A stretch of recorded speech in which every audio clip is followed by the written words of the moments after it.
بسم اللہ الرحمن الرحیم۔ السلام علیکم اسٹوڈنٹس، کلاس 9 ہے، اردو کی بک ہے اور اس کا آج ہمارا چیپٹر ہے بوڑھی کاکی، اور بہت اچھا چیپٹر ہے یہ اگر آپ نے پڑھا ہوگا۔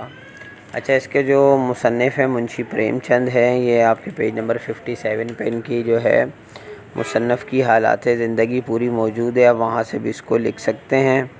ان کی خاص چیزوں میں جو ان کی خاص کتابیں ہی ہیں، اور دوسرا یہ جو ہے ان کی خاص بات یاد رکھیے گا کہ یہ افسانہ نگار اور ناول جو ہیں یہ مشہور ہیں، یعنی افسانہ نگاروں میں ان کا نام آتا ہے، اور ان کے کل 29 ناول ہیں، یہ بھی یاد رکھیے گا آپ، ٹھیک ہے۔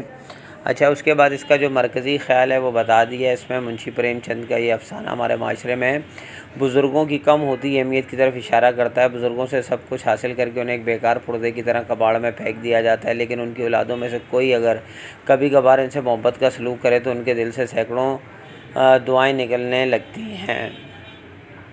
یوں والدین اپنے اولادوں کو سب کچھ دینے کے باوجود بھی بے بسی کی تصویر بنے رہتے ہیں۔ ہمارے معاشرے کی اس برائی اور المیہ کو منشی پریم چند نے اپنے افسانے کا موضوع بنایا ہے۔ سوال نمبر 1 ہے، بوڑھی کاکی نے اپنی ساری جائیداد بدھ رام کے نام کیوں لکھ دی تھی؟ جواب ہے، بوڑھی کاکی کا شوہر اور 7 بچے انتقال کر چکے تھے، سوائے اس کے بھتیجے بدھ رام کے سوا اس کا دنیا میں کوئی نہ تھا۔ بوڑھی کاکی بہت ضعیف اور معذور تھی۔ اس کے علاوہ بدھ رام نے بوڑھی کاکی سے لمبے چوڑے وعدے بھی کیے اور سبز باغ بھی دکھائے۔ بوڑھی کاکی اس کی باتوں میں آ گئی اور جائیداد بدھ رام کے نام لکھ دی۔ سیکنڈ ہے، بدھ رام نے جائیداد حاصل کرنے کے بعد بوڑھی کاکی سے کیسا سلوک کیا؟ بدھ رام نے جائیداد حاصل کرنے کے بعد بوڑھی کاکی سے بہت برا سلوک کیا۔ بوڑھی کاکی کو بالکل نظر انداز کر دیا، اسے ایک اندھیری کوٹری میں رہنے پر مجبور کیا اور پیٹ بھر کھانے کو بھی نہیں دیا جاتا تھا۔ وہ فطرتاً نیک تھا، لیکن اس کی نیک نیتی یا نیکی پر کنجوسی غالب آ جاتی تھی اور وہ بوڑھی کاکی پر کچھ خرچ نہیں کرتا تھا۔ بدھ رام کے گھر کس بات کا جشن منایا جا رہا تھا؟ بدھ رام کے گھر اس کے بیٹے سکھ رام کے تلک کا جشن منایا جا رہا تھا۔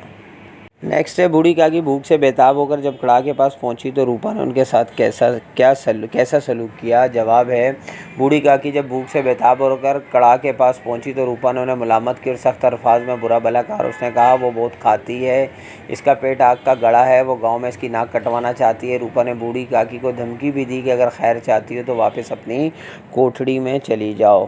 نیکسٹ کویشچن ہے، لاڈلی نے اپنی گڑیوں کی پٹاری میں پوریاں کیوں چھپائی تھیں؟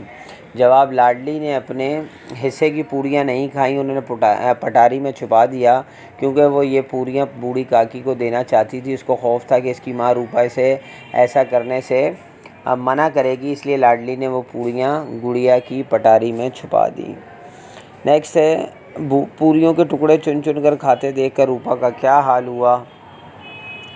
پوریوں کے ٹکڑے چن چن کر کھاتے دیکھ کر روپا کا دل پیچ گیا اور اسے اپنے ظلم اور بے انصافی کا احساس ہو گیا۔ جس بوڑھی عورت کی جائیداد ہتھیا کر وہ عزت دار بنے بیٹھے ہیں، اس عورت کے ساتھ وہ ظلم ناانصافی کر رہے ہیں۔ لاسٹ کویشچن ہے، روپا نے بوڑھی کاکی کو کھانے کا تھال دے کر کیا کہا؟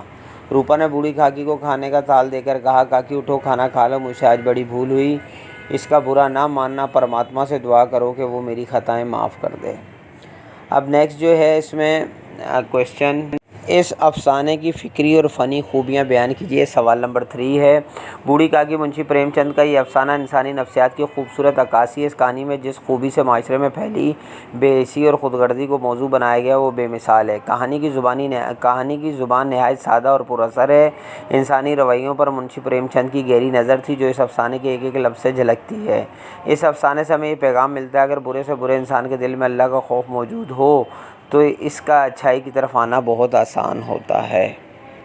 کویشچن نمبر 4 میں جملے ہیں، محاورات ہیں، ان کو جملوں میں کرنا ہے۔ جمع غفیر معنی ہے بڑا ہجوم۔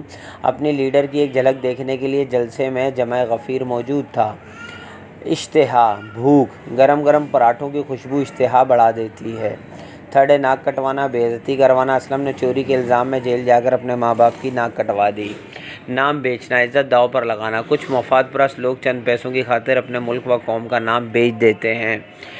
پانچواں ہے سبز باغ دکھانا، لالچ دینا۔ فریبی لوگ سادہ لوگوں کو سبز باغ دکھا کر لوٹ لیتے ہیں۔ اچھا جی، اس کے بعد جو ہے آپ کا کویشچن نمبر 5 تھا جس میں چوز دا کریکٹ آنسر، یعنی آپ نے کرنا بڑھاپا دور ثانی ہوا کرتا ہے بچپن کا، اس میں نے ٹک نہیں کیا ہوا، آپ اس کو ٹک کر لیں۔